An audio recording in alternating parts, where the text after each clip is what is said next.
ये प्यार की एक ऐसी कहानी है जहां प्यार भी है और तकरार भी है। जिया कॉलेज की सबसे होनहार लड़की है। वह बहुत ही अमीर है और साथ ही में बहुत घमंडी भी। उसे हर वक्त यही लगता था अगर वह अपने से कम अमीर के साथ बात करेगी तो उसकी छवि खराब हो जाएगी।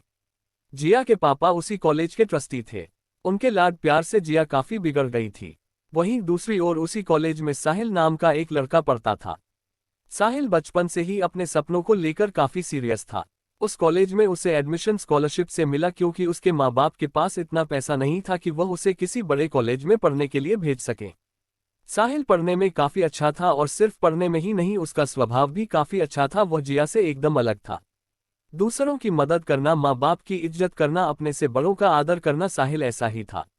यही एक चीज थी जो साहिल को औरों से अलग करती थी। चलिए, ये बात तो हो गई साहिल और जिया की। अब आप लोग सोच रहे होंगे ये दोनों कैसे मिले, इन दोनों में प्यार कैसे हुआ। तो चलिए अब हम अपनी कहानी को आगे बढ़ाते हैं और आपको बताते हैं कि किस तरह साहिल और जिया एक दूसरे के करीब आ गए।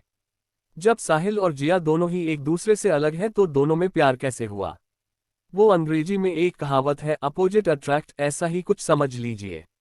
वन दिन साहिल की तबीयत खराब थी और वो कॉलेज नहीं जा पाया। अब क्योंकि साहिल पढ़ाई में बहुत अच्छा है, उसे अपने नोट कंप्लीट करने से, जिसके लिए उसने दूसरे दिन जब वो कॉलेज गया उसने अपने दोस्तों से मदद मांगी। लेकिन साहिल की मदद किसी ने नहीं की। उसके कुछ दोस्तों ने कहा कि हमारे नोट्स कंप्लीट नहीं है, तो कुछ नहीं बोला, हम कॉलेज नहीं गए थे। सब लोगों को पूछने के बाद उसने जिया से पूछा, जिया कल मैं कॉलेज नहीं आया था, क्या तुम मुझे नोट्स दे सकती हो, कल के मुझे कंप्लीट करने हैं। जिया ठहरी, उसने सोचा क्यों ना साहिल के साथ थोड़ी मजे लिए जाएं। जिया कहती है, हाँ जरूर, मैं तुमको नोट्स दे दूंगी, लेकिन उसके लिए तुमको मेरे पैर छूने होंगे और कहना होगा, जिया मैम मैं गधा कल कॉलेज नहीं आया था, प्लीज मुझे नोट्स दे दो। अगर तुम ये कहते हो तुम्हें तुम्हें नोट्स दे दूंगी, वरना भूल जाओ। साहिल को ये सब सही नहीं लगा और उसने जिया को, नहीं चाहिए मुझे तुम्हारे नोट्स, अगर नहीं मदद करनी थी तो सीधा बोलती, ये सब करने की क्या जरूरत थी।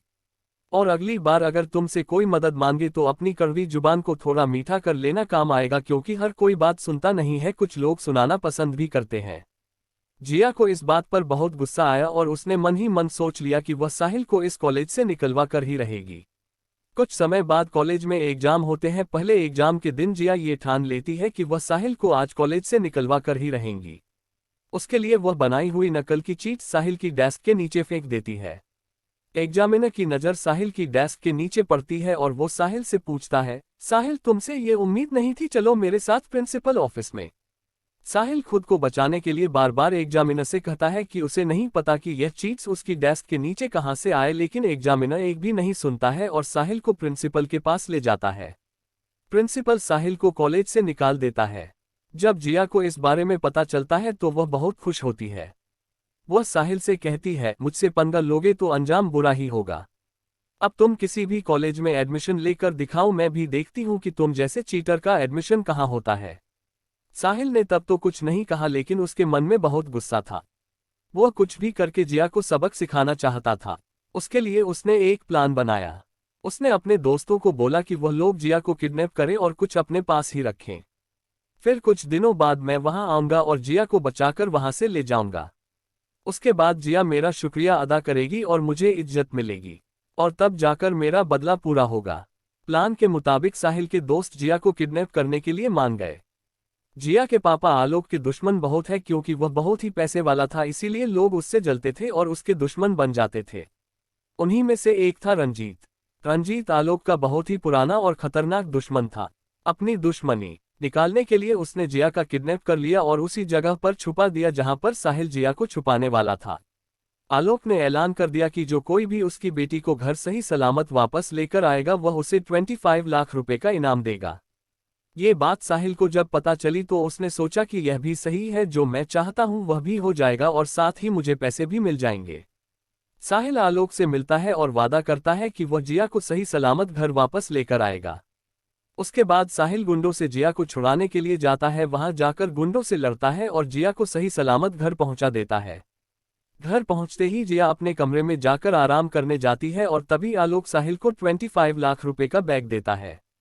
साहिल जैसे ही बैग पकड़ने जाता है तभी उसकी मां का कॉल आ जाता है। उसकी मां बोलती है, साहिल बेटा तू जहां कहीं भी है जल्दी घर आ जा, तेरे पापा की तबीयत बहुत खराब है, उन्हें हॉस्पिटल लेकर जाना है। साहिल पैसों को वहीं छोड़कर चला जाता है। आलोक को लगता है कि साहिल जिया को पसंद करता है और शायद इसीलिए उसने बिना पैसों के ही जिया की जान बचा ली। आलोक को ये पता नहीं होता कि जिस लड़के को जिया ने कॉलेज से निकलवाया वह लड़का साहिल है। आलोक जिया को ये सब कुछ बताता है तो जिया के मन में साहिल को लेकर एक अलग ही छवि बनती है। उसे लगता है कि उसने जो कुछ भी किया वह बहुत ही गलत किया और उसकी वजह से एक निर्दोष इंसान को सजा मिल गई। जिया अपने पापा को सारी सच्चाई बताती है कि कैसे उसने गुस्से में आकर साहिल के साथ गलत किया।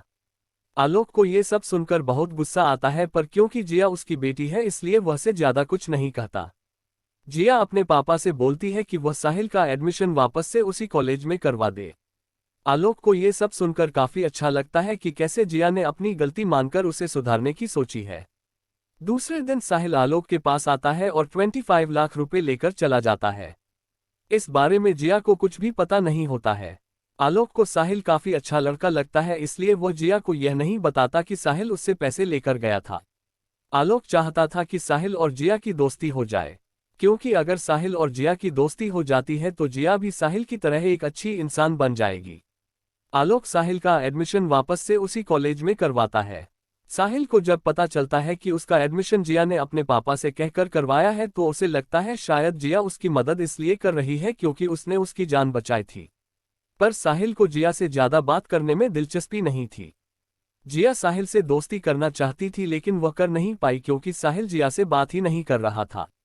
जिया को ये सब बिल्कुल भी अच्छा नहीं लगता है और एक दिन वह जबरदस्ती साहिल के साथ कॉलेज की कैंटीन में बैठ जाती है। जिया साहिल से कहती है, यार तुम मुझसे नाराज हो क्या? मैं इतने दिनों से तुमसे बात करना चाह रही हूं लेकिन तुम मुझसे दूर भाग रहे हो। ऐसा भी मैंने क्या कर दिया है कि तुम मुझसे बात ही नहीं रहे हो? मैं तो तुमको थैंक यू बोलना चाहती थी कि तुमने मुझे उस दिन गुंडों से बचाया, वरना पता नहीं वह लोग मेरा क्या करते। साहिल जिया से फिर बोलता है, हाँ मैंने तुमको बचाया क्योंकि तुम्हारे डैड जो भी तुम्हें बचाकर सही सलामत घर वापस लेकर आता उसको 25 लाख दे रहे थे। इतना अच्छा मौका मैं कैसे जाने देता?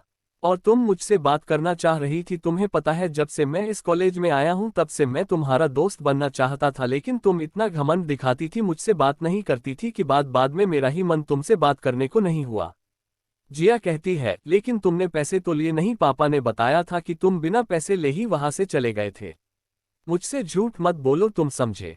साहिल उस पर जवाब देता है, हाँ मैंने उस दिन पैसे नहीं लिए क्योंकि मेरी माँ का कॉल आ गया था और मुझे घर जाना पड़ गया था, लेकिन दूसरे दिन मैं वापस आया और पैसे लेकर चला गया था। तुम इस गलतफहमी में मत रहना कि ये सब कुछ मैंने दोस्ती या प्यार की खातिर किया है। ये सुनकर जिया को बहुत गुस्सा आता है और शाम को घर जाकर वह अपने डैड से इस बारे में बात करती है। वह अपने पापा से पूछती है, पापा साहिल पैसे लेकर गया था, ये बात आपने मुझे बताई क्यों नहीं? मुझे लगा था कि शायद वह ये सब कुछ इसलिए कर रहा है क्योंकि वह मुझसे प्यार करता है या फिर मुझे अपना दोस्त बनाना चाहता है, लेकिन उसने तो ये सब कुछ पैसों के लिए किया था और आप खामखा उसे अच्छा बता रहे थे। आलोक कहता है, बेटी मैंने तुम्हें इसलिए नहीं बताया क्योंकि मैं नहीं चाहता था कि तुम दोनों की दोस्ती टूट जाए। हाँ मैं जानता हूं कि तुम दोनों दोस्त नहीं हो, पर धीरे धीरे तुम दोनों में दोस्ती हो ही जाती। मैं बस यही चाहता हूं कि तुम्हारी दोस्ती किसी ऐसे के साथ हो जो काफी अच्छा हो, सुशील हो और संस्कारी भी।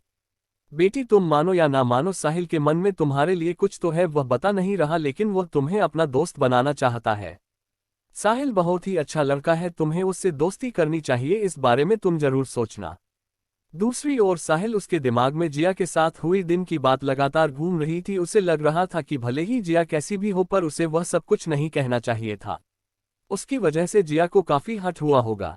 पता नहीं क्यों मेरे मन में बार बार जिया का ही ख्याल आ रहा है, लगता है मुझे उससे। नहीं नहीं ऐसा मैं नहीं कर सकता, जिया तो मुझसे नफरत करती है। अगर मैं उसके सामने अपने प्यार का इजहार करूंगा तो वह मना कर देगी। बेटर होगा कि मैं उससे दूर ही रहूं, हम दोनों के लिए यही सही रहेगा। कुछ दिनों तक साहिल और जिया ने बात नहीं की, ना ही एक दूसरे के सामने आए। इस बीच जिया समझ चुकी थी कि उसे साहिल से प्यार हो चुका है। अब दोनों से ही एक दूसरे से बात किए बिना रहा नहीं जा रहा था। दोनों ने अपना मन बना लिया कि वह एक दूसरे को प्रपोज करेंगे। दोनों ने मन तो बना लिया था, लेकिन उनको डर भी लग रहा था कि अगर उसने मना कर दिया तो क्या। कुछ दिन और बीत गए और अब दोनों से बिल्कुल भी इंतजार नहीं हो रहा था। उन दोनों ने हिम्मत दिखाकर एक दूसरे को प्रपोज करने का मन बना लिया। दोनों कॉलेज की कैंटीन में आए और एक दूसरे के सामने खड़े हो गए। दोनों ने एक साथ में एक दूसरे को प्रपोज करते हुए कहा, आई लव यू, क्या तुम आगे की जिंदगी मेरे साथ बिताना चाहोगे? ये बोलने के बाद दोनों एक दूसरे को देखकर हंसने लगे। दोनों के हाथ में चॉकलेट और गुलाब था। दोनों ने एक दूसरे को चॉकलेट और गुलाब दिए और प्रपोजल स्वीकार किया। अंत में जिया साहिल को कहती है, आज से तू मेरा साहिल और मैं तेरी जिया। और दोनों हमेशा हमेशा के लिए एक दूसरे के हो गए।